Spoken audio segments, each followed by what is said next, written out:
فرزند زہرا یہ حالات برے ہیں۔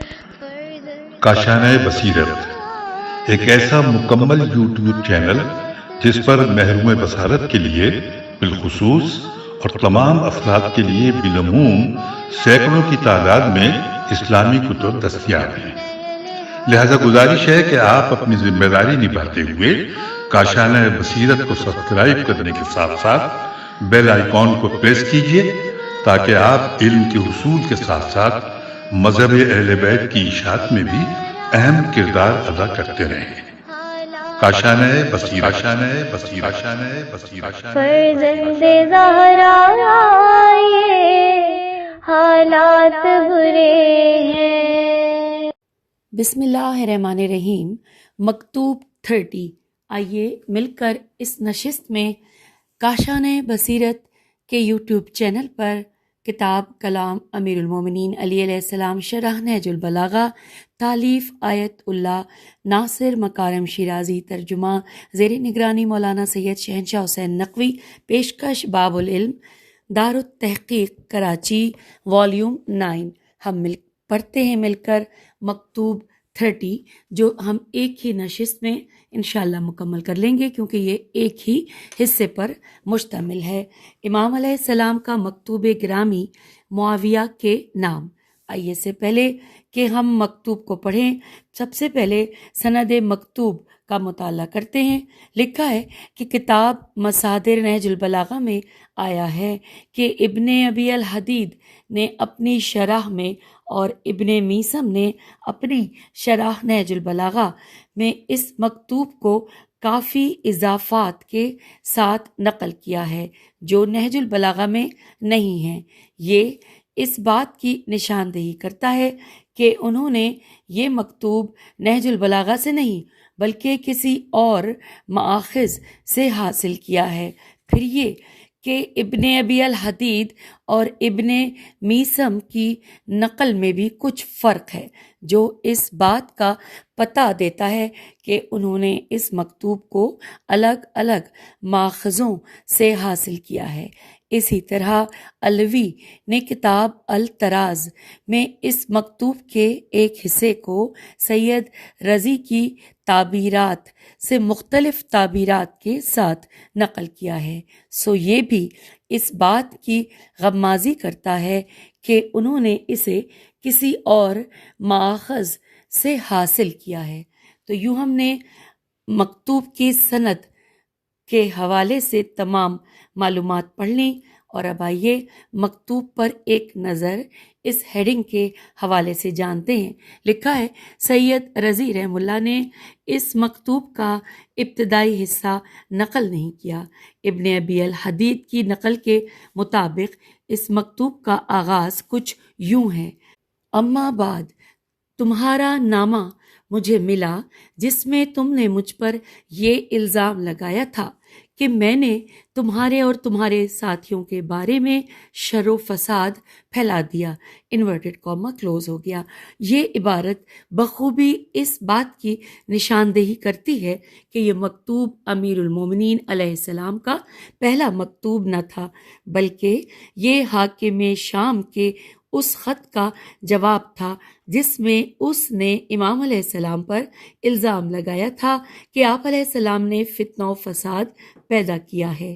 امام علیہ السلام اس مکتوب میں اسے منہ توڑ جواب دیتے ہیں کہ میرا مشن تو امر بمعروف اور نہی از منکر کرنا، نیز ظالموں، ملحدوں اور منافقوں کے خلاف مقابلہ کرنا ہے، اور میں قرآن مجید میں اللہ کے حکم کے مطابق یہ کام انجام دیتا ہوں۔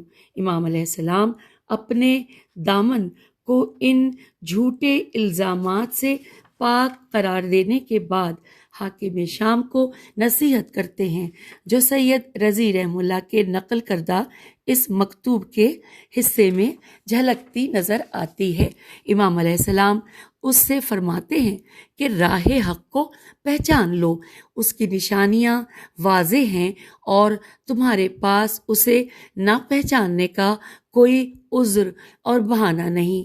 راہ حق سے ہرگز منحرف نہ ہو، ورنہ صحرائے زندگی میں سرگرداں ہو جاؤ گے اور خدا اپنی نعمتوں کو تم سے واپس لے کر تم پر اپنا عذاب نازل کر دے گا۔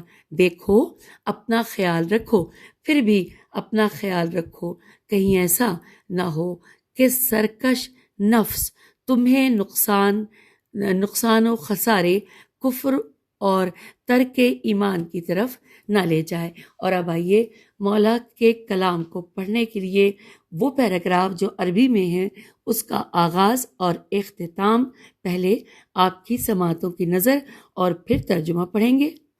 فَاتَّقِ اللَّهِ فِيمَا لَدَيْكَ، اور اختتام ہو رہا ہے عَلَيْكَ الْمَسَالِكَ۔ ترجمہ، جو کچھ ساز و سامان تمہارے پاس ہے اس میں اللہ سے ڈرو اور جو اس کا حق تمہارے اوپر ہے اس پر نگاہ رکھو، اس حق کی معرفت کی طرف پلٹ آؤ جس سے ناواقفیت قابل معافی نہیں ہے۔ دیکھو، اطاعت کے نشانات واضح، راستے روشن، شاہراہیں سیدھی ہیں اور منزل مقصود سامنے ہے جس پر تمہارے عقل والے وارد ہوتے ہیں اور پست فطرت اس کی مخالفت کرتے ہیں۔ جو اس ہدف سے منحرف ہو گیا وہ راہ حق سے ہٹ گیا اور گمراہی میں ٹھوکر کھانے لگا۔ اللہ نے اس کی نعمتوں کو سلب کر لیا اور اپنا عذاب اس پر وارد کر دیا۔ لہٰذا اپنے نفس کا خیال رکھو اور اسے ہلاکت سے بچاؤ کہ پروردگار نے تمہارے لیے راستے کو واضح کر دیا ہے اور وہ منزل بتا دی ہے جہاں تک امور کو جانا ہے۔ تم نہایت تیزی سے بدترین خسارے اور کفر کی منزل کی طرف بھاگے جا رہے ہو۔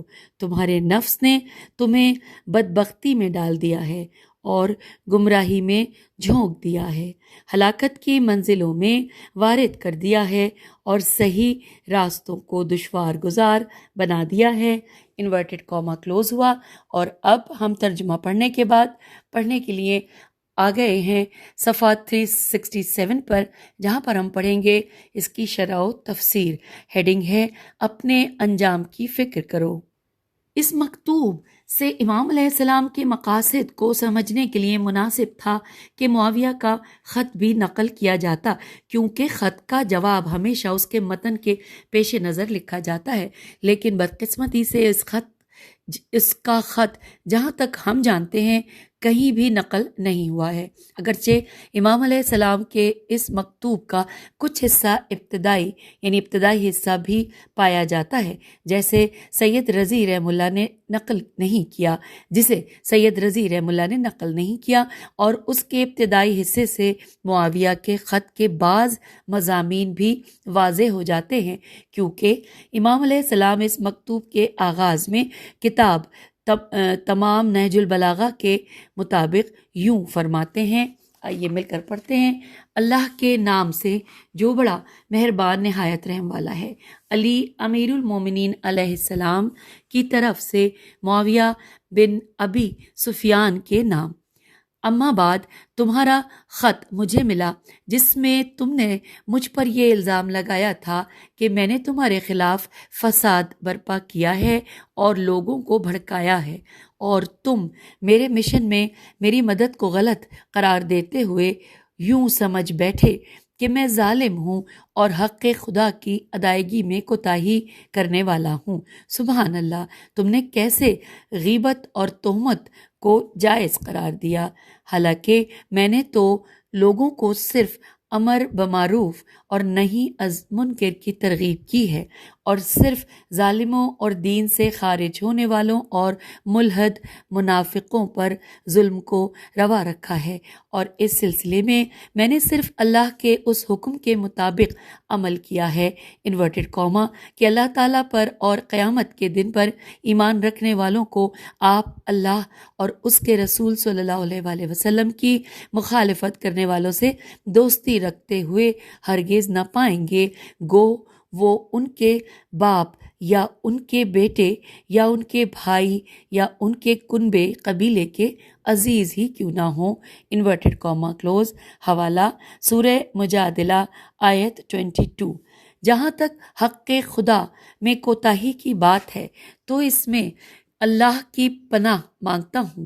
اللہ کے حق میں کوتاہی برتنے والا تو وہی ہے جو اس کی تاکید شدہ حق کو پامال کرے اور خواہشات اور بدعتوں کی طرف رخ کرے اور ہمیشہ سرگرداں کر دینے والی گمراہیوں میں پڑا رہے۔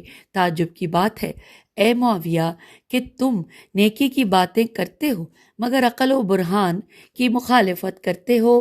اللہ عز و جل کے اپنے بندوں سے لیے ہوئے وعدوں کو توڑ دیتے ہو۔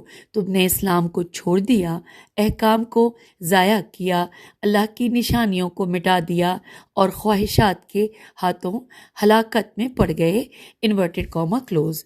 اب لکھا ہے کہ جو حصہ سید رضی رحم اللہ نے نقل کیا ہے وہ اس تمہید کا تسلسل ہے جو کچھ اس ترتیب سے ہے کہ امام علیہ السلام اس تمہید کے بعد حاکم شام کو مختلف طریقوں سے نصیحت فرماتے اور اس پر حجت تمام کرتے ہیں۔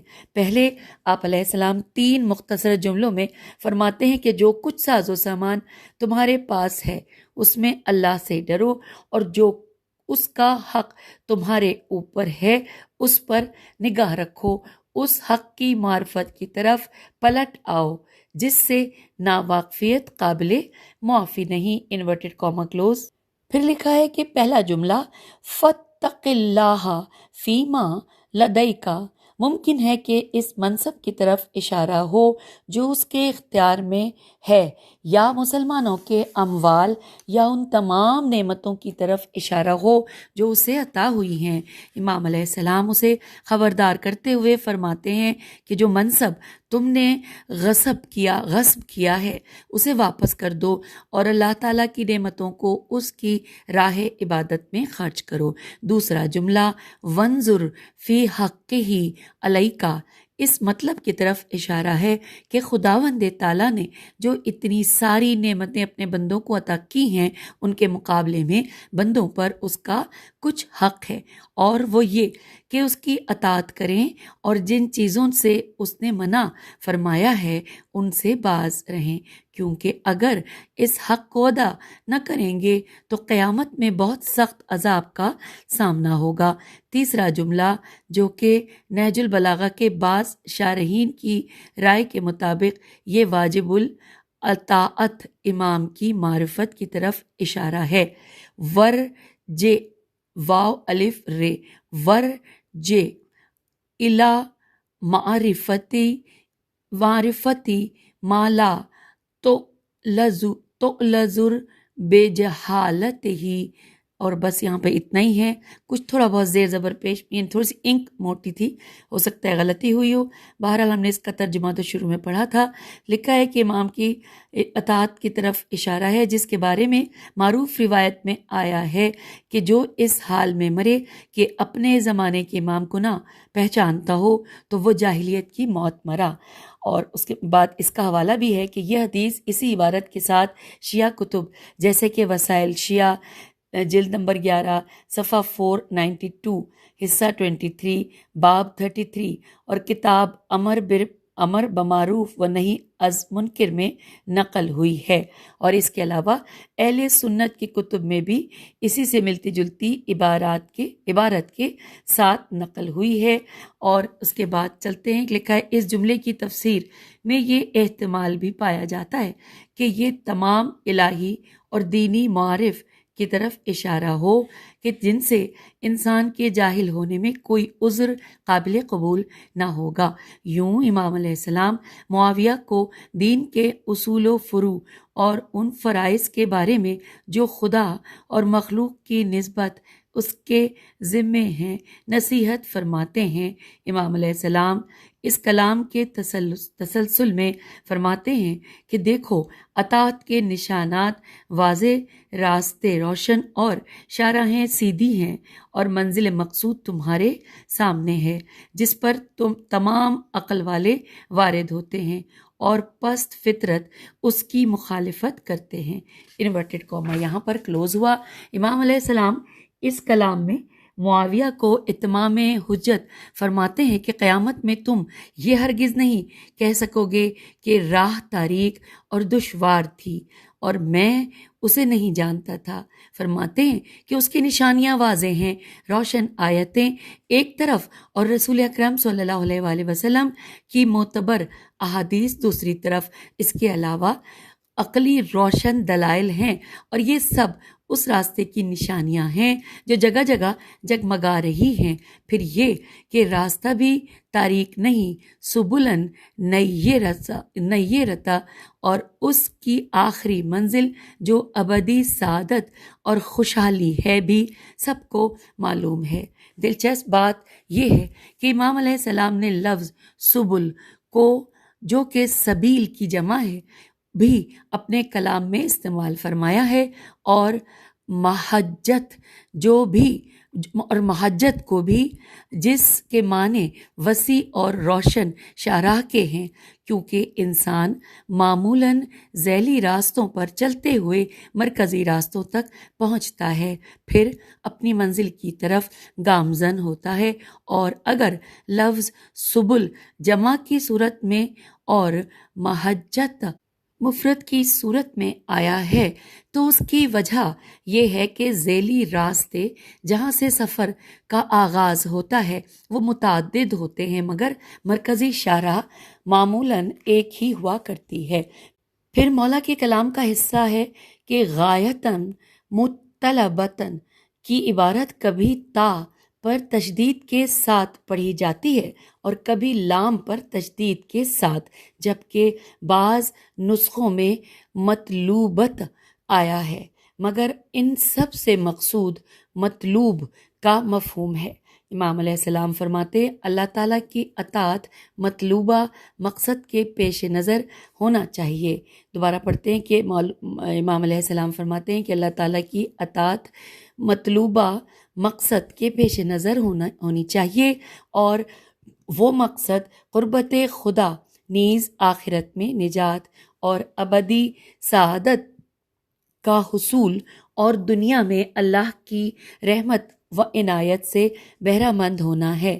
عقل مند لوگ اسی مقصد کے پیچھے جاتے ہیں کیونکہ وہ اس بات پر تیار نہیں ہوتے کہ ابدی سعادت اور رضائے الہی کا دنیا کے مال و دولت، خواہشات اور مقام و منصب کے عوض سودا کریں۔ چنانچہ امیر المومنین علیہ السلام کی ایک حدیث میں ارشاد ہوتا ہے، انورٹڈ کاما، ہوشیار لوگ وہ ہیں جو اپنے فضائل کو زندہ کریں اور بری عادات کو ختم کریں، انورٹڈ کاما کلوز۔ حوالہ بہار الانوار جلد نمبر 1 اور جلد نمبر 71 اور صفحہ 162۔ پھر لکھا ہے کہ امام جعفر صادق علیہ السلام کی ایک حدیث میں مذکور ہے کہ حقیقی ہوشیاری وہ ہے کہ جو آخرت کے بارے میں ہو، انورٹڈ کاما کلوز۔ اس کا حوالہ بھی وہی ہے، بہار الانوار جلد 71 صفحہ 162۔ پھر لکھا ہے کہ ان کے مد مقابل پست لوگ ہوتے ہیں جو اس مقصد کی مخالفت کرتے ہیں اور صرف دنیا کی عارضی اور چند روزہ رنگینیوں پر دل دے بیٹھتے ہیں اور قیمتی ترین دولت کو کوڑیوں کے دام بیچ دیتے ہیں، جو بجائے خود ان کی بے وقوفی کی علامت ہیں۔ امام علیہ السلام اس کلام کے تسلسل میں معاویہ کو خبردار فرماتے ہیں کہ راہ حق اور اطاعت الہی سے منحرف نہ ہونا، کیونکہ انورٹڈ کاما جو اس ہدف سے منحرف ہو گیا وہ راہ حق سے ہٹ گیا اور گمراہی میں ٹھوکر کھانے لگا، اللہ نے اس کی نعمتوں کو سلب کر لیا اور اپنا عذاب اس پر وارد کر دیا، انورٹڈ کاما کلوز۔ ان 4 جملوں میں امام علیہ السلام پہلے راہ حق سے انحراف کے براہ راست نتیجے جو کہ حق سے دوری اور سرگردانی ہے اس کی طرف اشارہ فرماتے ہیں۔ اس کے بعد اس کے نہا نتیجے جو الہی نعمتوں سے محرومی اور عذاب و آفت کا شکار ہونا ہے اس کی طرف اشارہ فرماتے ہیں۔ پہلے دو جملے در حقیقت تمہید کی حیثیت رکھتے ہیں اور تیسرا اور چوتھا جملہ نتیجہ اور ذیل مقدمہ کی منزلت پر ہیں۔ امام علیہ السلام کا یہ فرمان گویا قرآن کی اس آیت کی طرف اشارہ ہے جس میں ارشاد ہوتا ہے، سورہ انفال کی آیت 53، ترجمہ کہ یہ اس وجہ سے کہ جب کوئی نعمت خدا کسی قوم کو دیتا ہے، جب تک کہ وہ لوگ خود اپنی قلب حالت نہ بدلیں خدا بھی اسے نہیں بدلے گا، انورٹڈ کاما کلوز۔ اس کے بعد امام علیہ السلام فرماتے ہیں مزید کہ انورٹڈ کاما لہٰذا اپنے نفس کا خیال رکھو اور اسے ہلاکت سے بچاؤ کہ پروردگار نے تمہارے لیے راستے کو واضح کر دیا ہے اور وہ منزل بتا دی ہے جہاں تک امور کو جانا ہے۔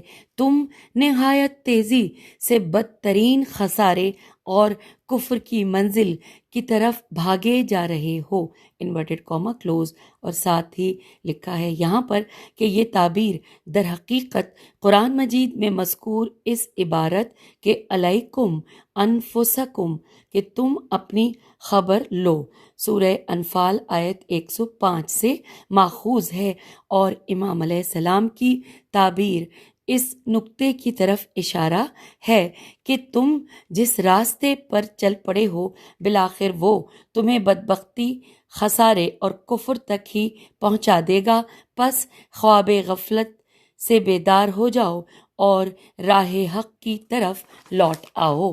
اور پھر لکھا ہے مولا کا یہ جملہ کہ فقد بین اللہ لکا سبیلکا کے جملے کے اکثر شارحین نے یوں معنی کیے ہیں کہ اللہ تعالیٰ نے نجات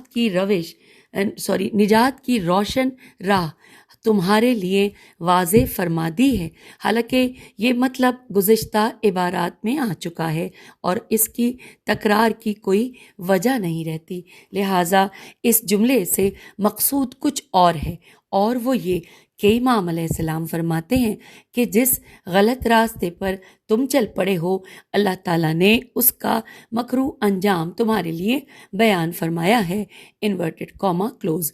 اگر غور کیا جائے تو بعد کے جملے بھی اسی معنی سے مناسبت رکھتے ہیں، بقول سید رضی رحمہ اللہ کہ امام علیہ السلام اس مکتوب کے آخر میں 4 دیگر جملوں کے ذریعے معاویہ کو اس کے سیاہ کرتوتوں کے برے انجام کے بارے میں متنبع کرتے ہوئے فرماتے ہیں کہ تمہارے نفس نے تمہیں بدبختی میں ڈال دیا ہے اور گمراہی میں جھونک دیا ہے، ہلاکت کی منزلوں میں وارد کر دیا ہے اور صحیح راستوں کو دشوار گزار بنا دیا ہے، انورٹڈ کاما کلوز۔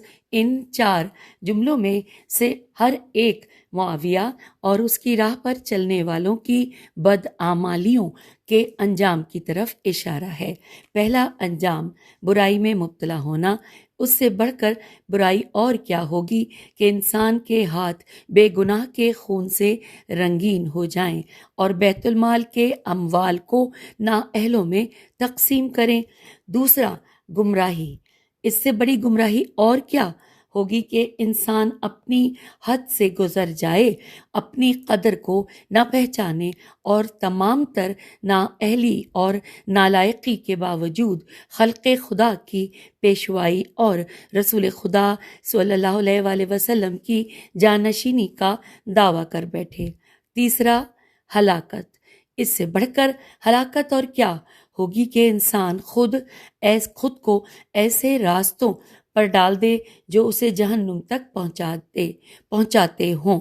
چوتھی ہے مشکل، تو اس سے بڑی مشکل اور کیا ہو سکتی ہے کہ انسان اس قدر گناہ کرے کہ اپنے لیے لوٹ آنے کا کوئی راستہ ہی نہ چھوڑے۔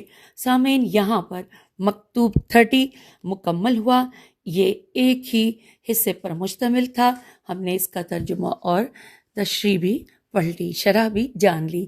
اجازت دیجیے، خدا حافظ، فی امان اللہ۔